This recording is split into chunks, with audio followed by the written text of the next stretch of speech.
Yeah, so I started with this guy called Fetty, and we started things up, and that's like test one. That it didn't really take off. Where did it go?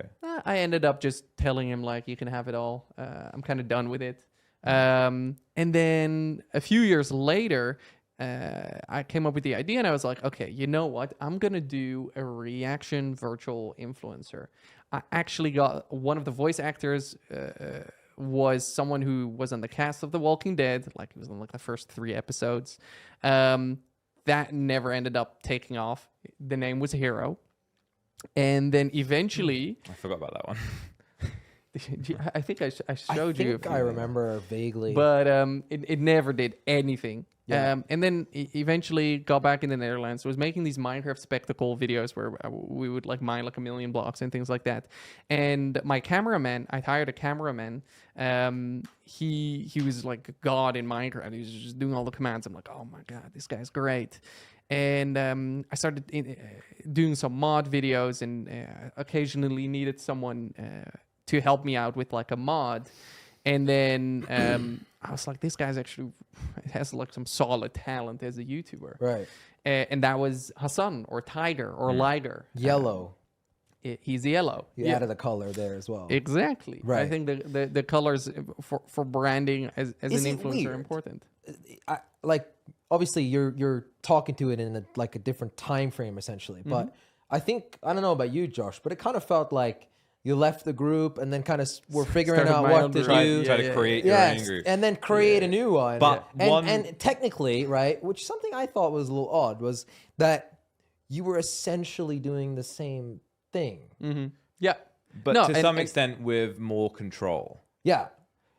What do you mean by definitely the same thing? But what do you mean more control? Because you own Tiger. Well, you own the channel. And you can tell them what to do. Oh, for sure. Everything's on your. So first of all, the same thing makes sense in my opinion, because we've been moving the same direction for years, right? Yeah. So I'm like, okay, I want to do Minecraft videos. Oh fuck, I need someone.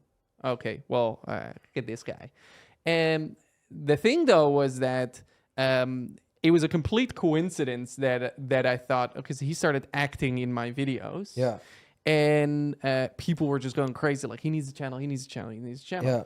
And I had already said to him, I'm like, listen. It's like, if we go and start a channel, or like, if we're going to make a channel for you, I don't want any of that, because I had just come out of a relationship, and I felt very hurt in this situation, where I kind of also felt used in the situation.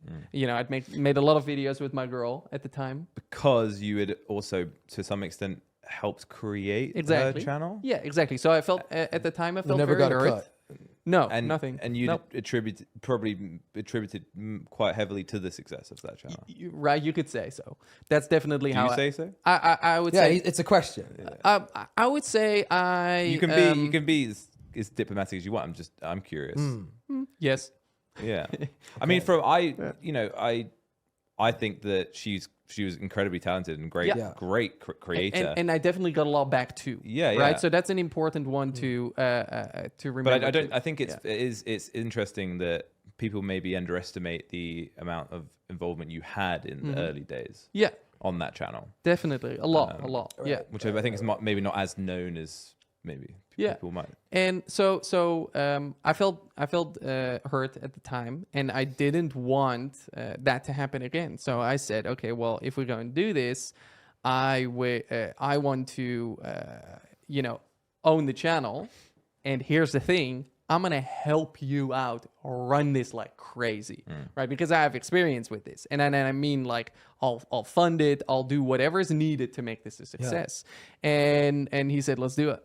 And then we made it big. Both of us extremely happy, because he obviously his dream came true of becoming a big influencer. And for me, it was a nice sign that shows like, hey, I got this. I think it's interesting though, because it's slightly inconsistent with the storyline of. I think it needs some elaboration on, because you leaving to go on your own because and then having suddenly other people. I remember that the content you'd post with Tiger was very directed towards the group you left behind. Yeah, definitely. There were definitely a lot of references, and I think I was very much searching too for like who did like, because remember this is in the period where I'm trying to figure out who I am, what I stand for, what I want to do in life, and things like that. And I think a simple one, views wise, was also throwing a jab at you guys occasionally, or referencing it, just like nowadays, like post a TikTok of us together. And I don't remember everything that happened, but there were so many videos ended up where, I don't know, my face would all of a sudden be in and whatnot. I don't remember. Which is funny because we had the opposite take. So me and Jelly would almost never ever acknowledge it. Yeah.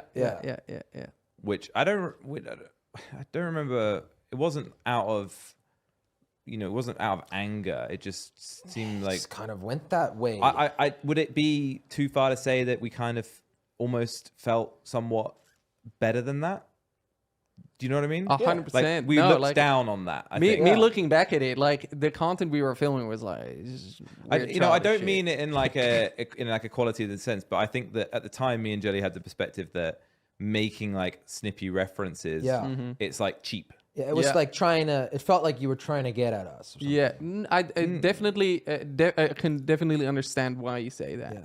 Yeah. It wasn't our intention. Our intention was just like, okay, what's like literally we'd sit down and go, okay, what's the juiciest video we could make today? Yeah. And in line with that, and in line with what you're saying, man, some of the videos I did, I was like, okay, let's invite this cute girl over and make a slightly inappropriate video with her, right? And definitely 100% consensual, and I guess the best and all good. But afterwards, like at one point, I was like, I can't, definitely in cannot bad continue taste would be the right term. Because I think that especially because me and Jelly kind of perceived the departure as fairly amicable, right? Aside from the personal stuff with the things you were struggling with, so it almost soured it to do those things afterwards. They weren't problematic, but I think that's what, if anything, put us off of doing that ourselves. Like we didn't reference it because it was kind of like, that's kind of not like that to us. great. You just left because of whatever reason. We didn't really have beef about it, and then all of a sudden, it felt like sometimes he's trying to get at us or something. And or maybe just like it felt like cultivating it. Like I don't know, referencing totally us in videos, or for sure, or whatnot with their person who works for you and obviously does everything you say. So it was very doesn't necessarily do everything I say. Definitely. Well, you control what goes up, but clearly not, because it fell apart, right? So so I don't think it's much point getting too focused on that because Well, I can tell you guys like what happened.